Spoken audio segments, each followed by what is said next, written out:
पुरातात्विक और साहित्यिक साक्ष्यों से पता चलता है कि वर्तमान अयोध्या का स्थल ईसा पूर्व 5वीं या 6वीं शताब्दी तक एक शहरी बस्ती के रूप में विकसित हो गया था।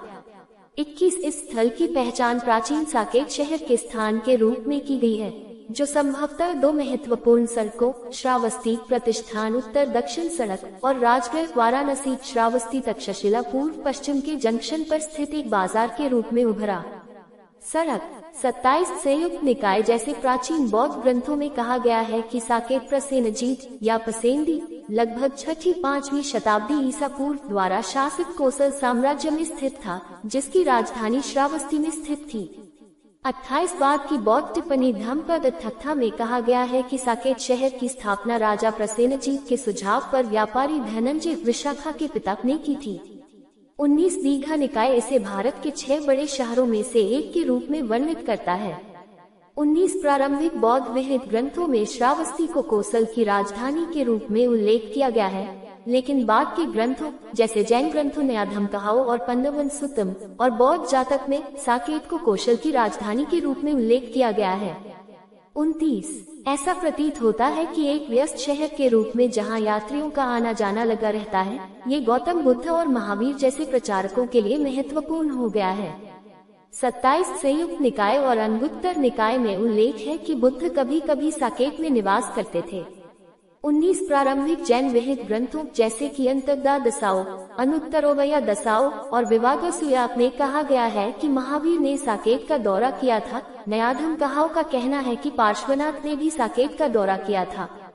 23 जैन ग्रंथ विहित और उत्तर विहित दोनों अयोध्या को विभिन्न तीर्थ स्थलों के स्थान के रूप में वर्णित करते हैं, जैसे कि सांप, यक्ष पसाम्या, मुनि सुव्रत स्वामिन और सुरप्रिया के मंदिर।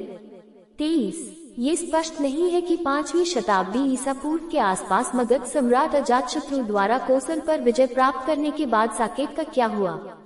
अगली कुछ शताब्दियों तक शहर की स्थिति के बारे में ऐतिहासिक स्रोतों की कमी है। ये संभव है कि शहर माध्यमिक महत्व का एक वाणिज्यिक केंद्र बना रहा, लेकिन मगध के राजनीतिक केंद्र के रूप में विकसित नहीं हुआ, जिसकी राजधानी पाटलिपुत्र में स्थित थी। 30वीं शताब्दी ईसा पूर्व में मौर्य सम्राट अशोक के शासनकाल के दौरान शहर में कई बौद्ध इमारतों का निर्माण किया गया होगा। ये इमारतें संभवतः अयोध्या में वर्तमान मानव निर्मित टीलों पर स्थित थीं। 31 अयोध्या में खुदाई के परिणाम स्वरूप एक बड़ी ईंट की दीवार की खोज हुई है, जिसे पुरातत्वविद बीबी लाल ने एक किले की दीवार के रूप में पहचाना है। 21 ये दीवार संभवतः 3वीं शताब्दी ईसा पूर्व की अंतिम तिमाही में बनाई गई थी। मौर्य साम्राज्य के पतन के बाद साकेत पुष्यमित्र शुंग के शासन के अधीन आ गया प्रतीत होता है। धनदेव के प्रथम शताब्दी ईसा पूर्व के शिलालेख से पता चलता है कि उन्होंने वहां एक राज्यपाल नियुक्त किया था। 33 युग पुराण में साकेत का उल्लेख एक राज्यपाल के निवास के रूप में किया गया है और इसका वर्णन यूनानियों, मथुराओं और पंचालों की संयुक्त सेना द्वारा हमला किए जाने के रूप में किया गया है। 34 पाणिनि पर पतंजलि की टिप्पणी में साकेत की यूनानी घेराबंदी का भी उल्लेख है।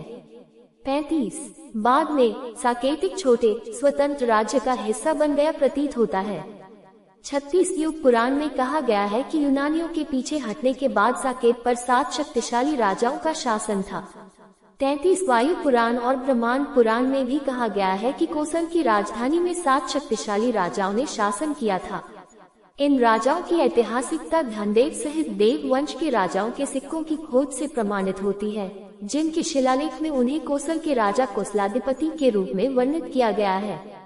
37 कोसल की राजधानी के रूप में साकेत ने संभवतः इस अवधि के दौरान श्रावस्ती को महत्व नहीं दिया।